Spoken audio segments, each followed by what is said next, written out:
planet's on fucking fire. Hey everybody, I'm Nikki and you're watching Backyard Politics. So yesterday I got a tweet from one of my Twitter friends, Truth to Tweet. She sent me this video and said, "Event not posted online. Is there a mole among organizers?" And before I show you the video, this is out of Portland, Oregon. There was a group of about 20 or so protesters that had just gotten to like downtown Portland, right around where the Moda Center is, where the Blazers play. And they were there for less than 20 minutes. And then they didn't announce anything online from what I've seen. Then all of a sudden, a whole group of cops comes rushing at them. So let's take a look at the video. Hey.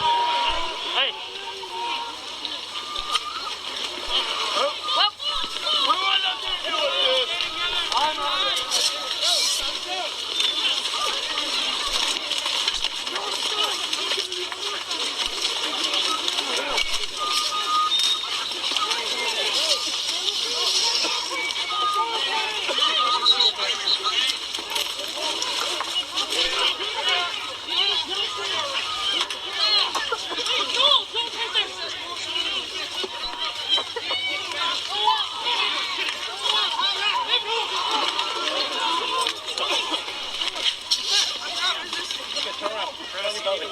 I'm trying. I got blinded. I can't see. Okay. I got blinded. I'm sorry.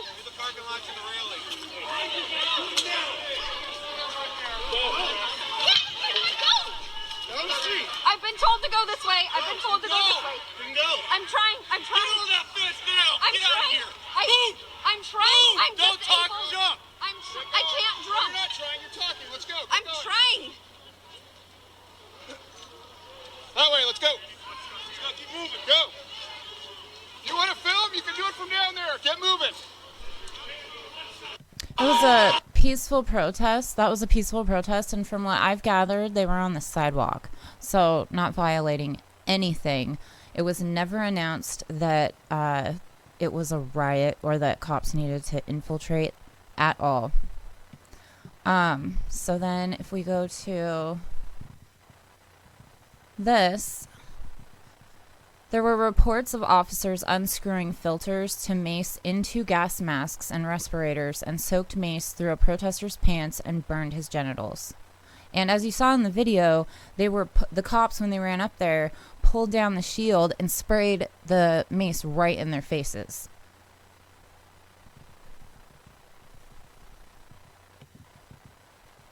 And then there was this tweet that I came across after doing a little bit of digging when I got that original tweet. It says, "There were 3 swoopers at the meeting today, not just the one that ratted on last night's action. They had 2 accomplices, one that left before and one that stayed to hear where the action was last night. Then Saul showed up. This is a concerted effort to undermine organizing." So, yeah, there are moles. And all that gassing brings me to this article. And I'd like to give a shout out to Independent Left News. If you go to their website, which is independentleft.news, I will link to it in the description box below. They put out recommendations for podcasts each day and for news articles each day. And that's how I found this, was I'm signed up in their newsletter. So support independent journalism. Go to their thing and sign up for their newsletter too. But this is a little bit of a lengthy read. I'm going to read it to you guys because it's really important on what has been going on in Portland. And it's so highly underreported. Like, it's insane. When I looked this exact thing up, The Intercept is the only one that is reporting about it. I should have like KGW, ABC, like every news affiliate that is local, not to mention all the national ones, right? None of them are reporting this. So this is why you come to YouTube for your news. Please support me any way you can. It helps support this channel. And as soon as I get a couple more Patreon members, I know I just got one. As soon as you're processed through, then I'll give you a shout out on the show, and thank you very much for your support. But if you can help support for even as little as $1, it'll help increase the quality of the show, help me to be able to bring more content to you, and also the more subscribers that I get, once I hit 1,000 subscribers, I can go live from the ground. On that note, a week or two ago, whenever the presidential debates were, I had a giant boost in subscribers. Like, I think it was a day or two before that. That day, during the debates, YouTube unsubscribed a whole bunch of people. So spread this like wildfire, okay? So let's dive into the Intercepts article here. Federal agents use toxic chemical smoke grenades in Portland. By the time she was standing in front of the federal courthouse on Lonsdale Square on the night of July 25th, Olivia Catby Smith had already been exposed to tear gas several times. On those previous occasions during the Black Lives Matter protests in Portland, Oregon this summer, being gassed had been very unpleasant, leaving her coughing and making her eyes and nose run and sting. Oops. But this time, standing about 30 feet from the fence that was surrounding the downtown courthouse, Smith felt suddenly and violently worse than she ever had before. I didn't know if I was going to puke or pass out, she recalled recently. I was stumbling, trying to get away. Smith, who is 28, was wearing goggles plus an N95 mask and thought that whatever was making her ill might have been trapped inside her mask. So I made a really bad instinctual decision to take it off, she said, and instead of bringing relief, it instantly felt so much worse, like I was trapped in the air. It was overwhelming. I could not breathe. Smith, like thousands of others in Portland, took to the streets in June to protest the suffocation and killing of George Floyd by a police officer. By the beginning of July, the crowds had begun to thin somewhat. But after Trump decided to send federal law enforcement to the city that month, the number of protesters surged and violence escalated. And according to interviews with more than a dozen people who attended the protest and research by the Portland-based Chemical Weapons Research Consortium, there was a marked shift in the use of chemical munitions on the grounds in the second half of July, as the federal agents released greater amounts and different types of smoke and gas onto crowds that seemed to set off severe and sometimes lasting health effects. The Portland Police Bureau began using tear gas on Black Lives Matter protesters almost as soon as they first assembled in late May. Mayor Ted Wheeler acknowledged that the city has used CS tear gas. The commonly used formulation contains 2-chlorobenzamolonitrile, a compound that was designed to induce immediate pain, but can also have long-term effects, including chronic bronchitis. In early September, Wheeler ordered the police to stop using it. Tear gas is banned in war, but can be used to disperse crowds of civilians. I might add also, they just deputized a lot of these Portland police officers so that protesters have federal charges against them instead of just your regular charges. So Ted Wheeler's no innocent saint here. Let's see here. After federal agents from the Department of Homeland Security descended on Portland in July in a mission dubbed Operation Vigilant Valor, the use of chemical irritants to control, drive away, and confuse protesters and obscure the actions of law enforcement grew and intensified. Among the products that federal agents appear to have used during the military-style crackdown is a hexachloroethane, which is also known as HC. And it's a smoke grenade manufactured by the company called Defense Technology and sold as Maximum HC Smoke. volunteers for the Chemical Weapons Research Consortium collected 20 canisters from the protest area, 20, that are the size and shape of the smoke grenades, and at least 5 of which still had defense technology labels on them. The group also analyzed the chemical residue on one of the recovered spent canisters and found it contained chemicals known to be released by the smoke grenades. Juniper Simonis, a scientist and researcher with the Portland-based group, said that they were also able to track the use of the HC bombs or grenades through video and photographs because of their distinctive burning patterns. No other type of munitions they used burns like this. She also described the smoke bombs as giving off visible heat for 1.5 to 2 minutes. The Department of Homeland Security did not respond to inquiries from The Intercept about its agents' use of HC smoke grenades and other kinds of crowd control weapons on protesters in Portland.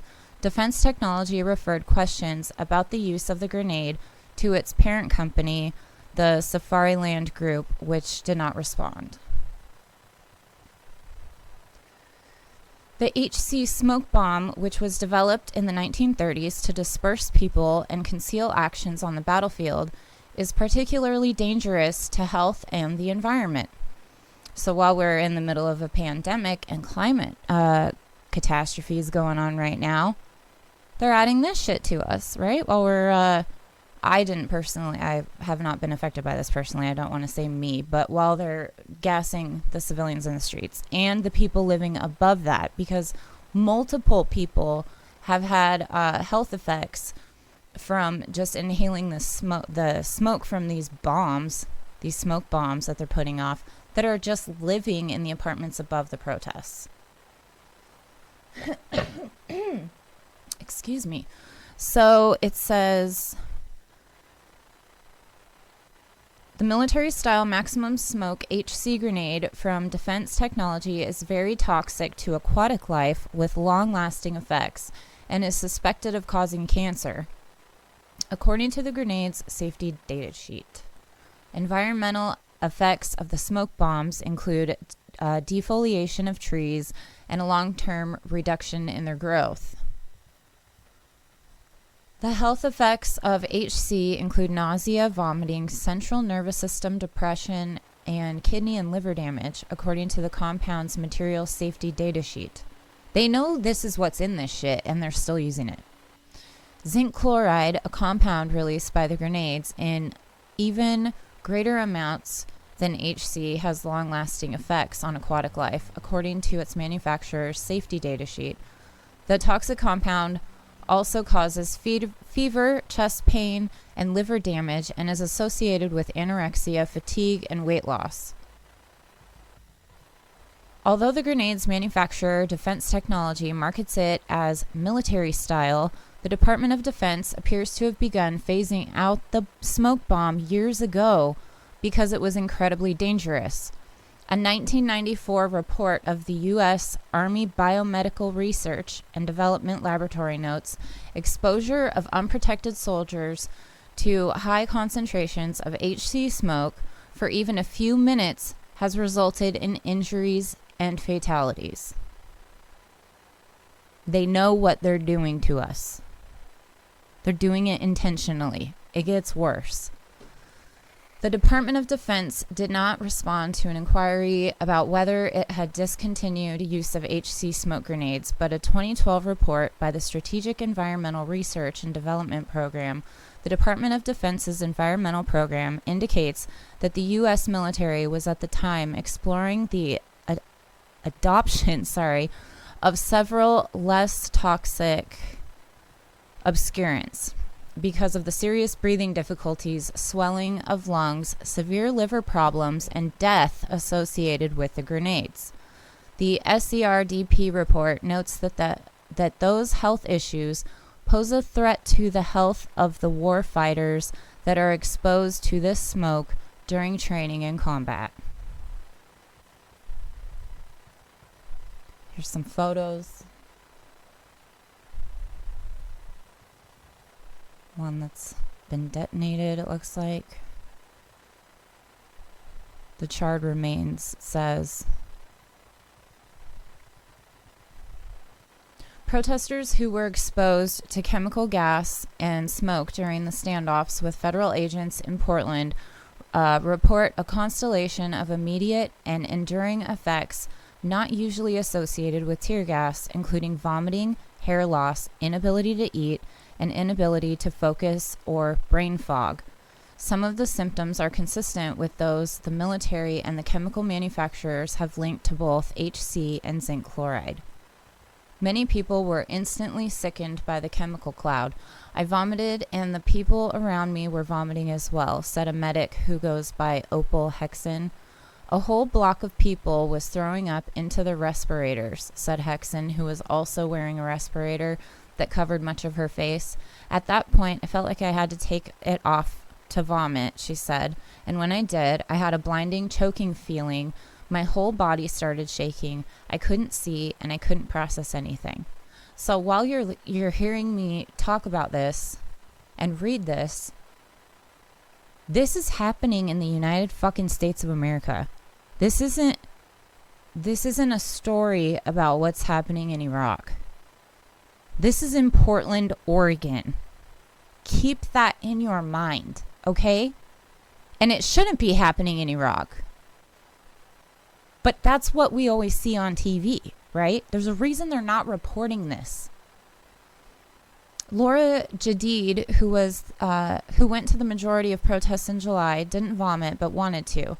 There's a gag reflex. She said of her immediate reaction to the substance that federal agents sprayed into the air. While she had been exposed to tear gas from the Portland Police Bureau on several occasions, whatever the feds were putting out there felt a lot worse. It burns you like you're on fire for 24 hours. The night after being exposed, Jadid slept clutching frozen cans to cool her hands. And for about a day after, this is a quote, I'd get a gag reflex when I was swallowing. Long after that, she struggled to eat and by August had lost 10 pounds. Although Jadid served in the Army's 82nd Airborne Division and was deployed twice to Afghanistan, she said the ordeal of being exposed to chemicals, quote, felt more like combat than anything I experienced in the military. This is just on people that are practicing their First Amendment right. Others also reported being uninterested in or repelled by food and weight loss that persisted for days and sometimes weeks after the initial exposure. Mac Smith, a music journalist and regular at the protests, began to find it difficult to eat in late July after being repeatedly exposed to tear gas and smoke bombs lobbed by federal agents. By early August, he had dropped from 193 to 181 pounds and recently said that he has yet to regain the weight. And I'm going to link to this article in the description box below, just so you know. I always try to do that. The harms caused by the chemical agents are among the many physical injuries that resulted from the clashes with federal agents and local police in Portland. In a report released Thursday, Physicians for Human Rights documented a consistent pattern of disproportionate and excessive use of force by both Portland Police Bureau officers and federal agents during the protests throughout June and July. The report details brutal injuries from rubber bullets, other impact munitions, and tear gas canisters thrown at protesters in the city, which has logged more instances of police brutality during this summer of protest than any other U.S. city. The report also noted that the number of serious injuries from these kinetic impact projectiles in Portland increased after federal agents arrived in July. Nationwide, the group has confirmed 115 head injuries during the protests following George Floyd's death between May 26th and July 27th. What I'm about to read you is eerie to me because I actually read it while it was happening in real time on Twitter, and then to see it like printed again, it's just like, fuck, I forgot that actually happened. There's so much in the news.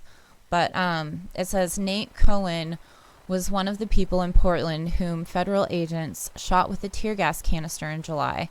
Cohen was working as a medic around 1 a.m. on July 26th.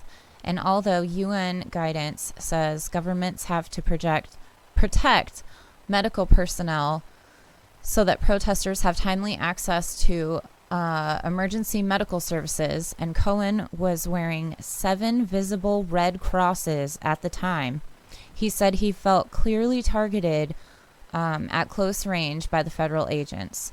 The American Civil Liberties Union is representing Cohen and several volunteer street medics in a lawsuit against the Department of Homeland Security, the U.S. Marshal Service, and the city of Portland for targeting them at the protests. Tear gas canisters are not designed and implicitly not meant to be shot at human beings, said Cohen, who has a chronic heart condition that has worsened since the incident and now has a canister-shaped scar on his chest. While local police also use tear gas canisters as ballistic weapons, the federal agents used them differently, according to Cohen. The Portland Police Bureau usually shot them into the air, he said. The feds were shooting them at people.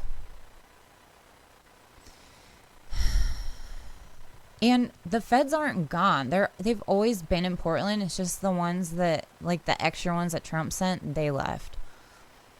It goes on to say, and that's only one of several ways that chemical crowd control weapons were misused to potentially dangerous effect. While Portland police did consistently use tear gas, the federal agents used far more of it.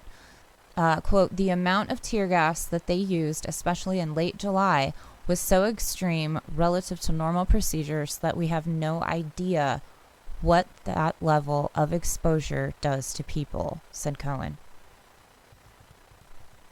Or to the environment or anything else. Oh, but we will not ban fracking. The fact that several of the tear gas canisters recovered after the protests showed that the products had expired long ago raises further questions, according to Cohen. There were 10 to 15 years past their throw-out dates. None of us had any clear idea of what happens to CS gas after it begins to break down. And here is, it says, they are maximum smoke HC. The one Garrison is on Twitter for filming as it burned. I have a living dud of it.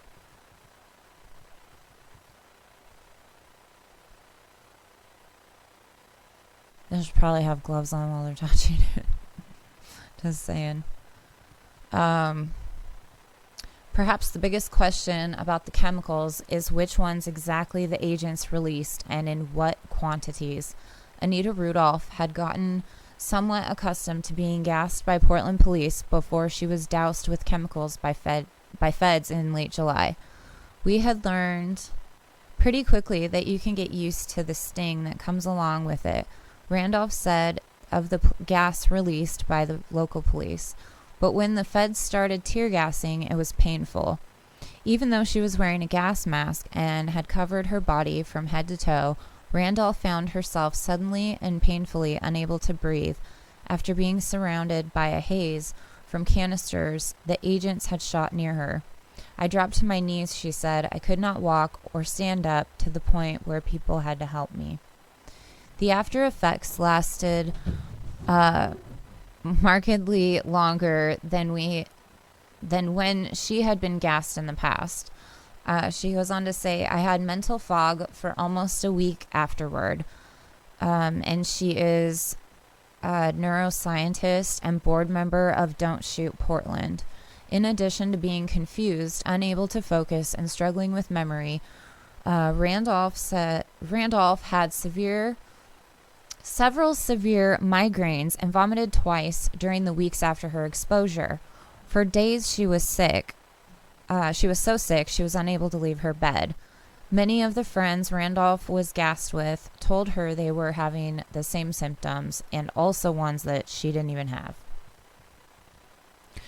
One thing they all shared was the question of what exactly they had been exposed to. What was that? Randolph and her friends began asking each other.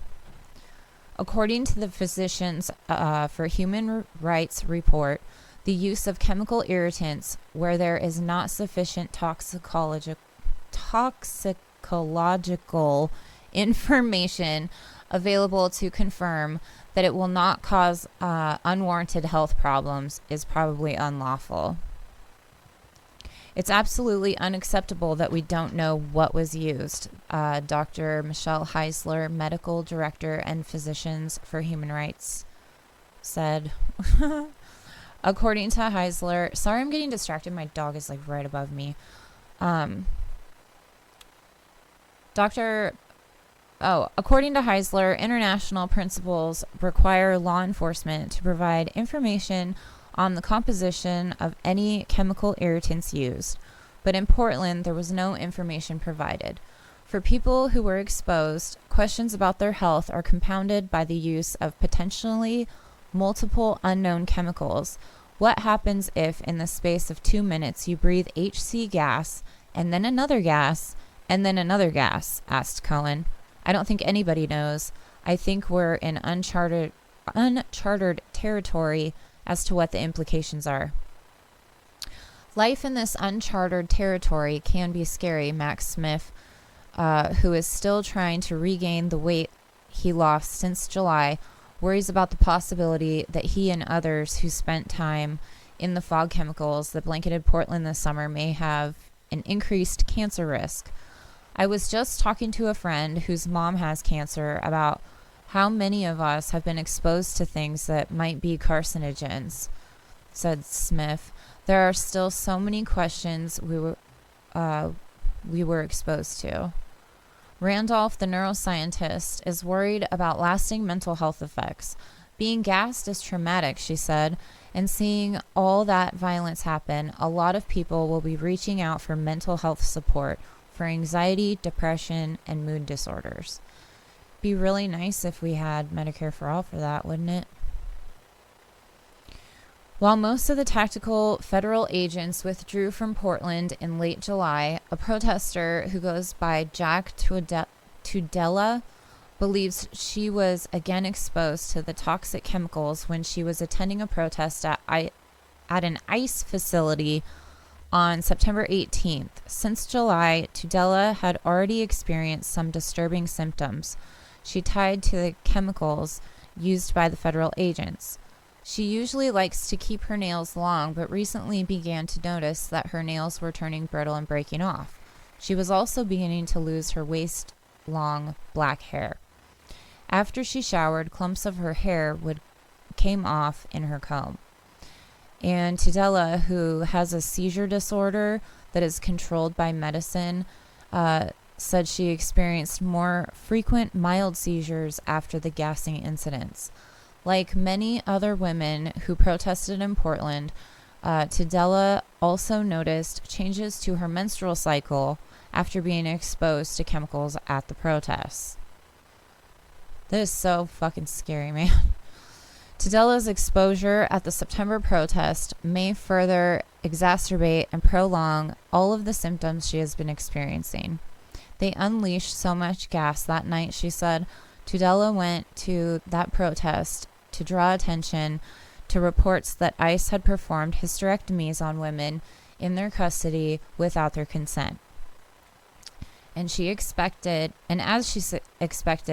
after the chemical-laden confrontation, she experienced some of the same reactions she had at previous protests, including burning in her lungs, nausea, vomiting, difficulty focusing, and an aversion to food. Still, she said, expressing outrage over the violation of others' bodies was worth the risk to her own. And this is what that HC looks like. Again, it's hexachloroethane. Produces deadly zinc chloride gas, One grenade can kill 6 people. Acute delayed metal fume fever. Highly corrosive lung and skin irritant. Carcinogenic. Defoliates trees. Kills fish and other wildlife. Bioaccumulates. U.S. Department of Homeland Security deployed at least 23 grenades in the second half of July in Portland, Oregon.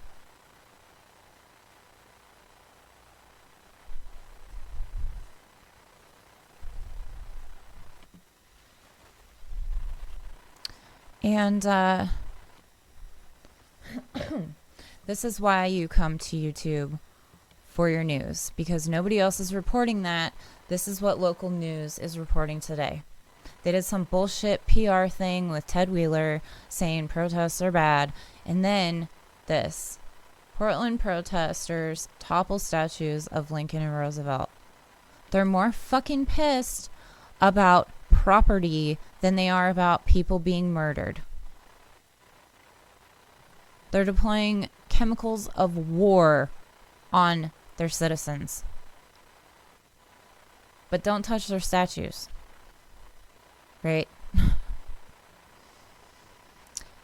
Please be sure to hit the like button, share this video anywhere you can. I'm trying to get to 1,000 subscribers so I can bring this stuff to you from the ground anywhere. And I'm on Patreon at patreon.com/backyardpolitics if you can help support the channel financially. I have tiers of $1, $3, and $5 available. And if I can get enough of you guys, I can hook up StreamYard and get rid of this stupid TV. So, please, please help any way you can. Even leaving a comment below helps the algorithm. This channel is being suppressed super bad. I explained already in the beginning of this video, but also the comments on these videos are being shadow banned as well. Like, they just... Anytime I get an increase in subscribers, they gotta push me down a little bit further. So come on, help me up. All right, so I hope you guys all have a great day, and make sure you're subscribed. Medicare be with you.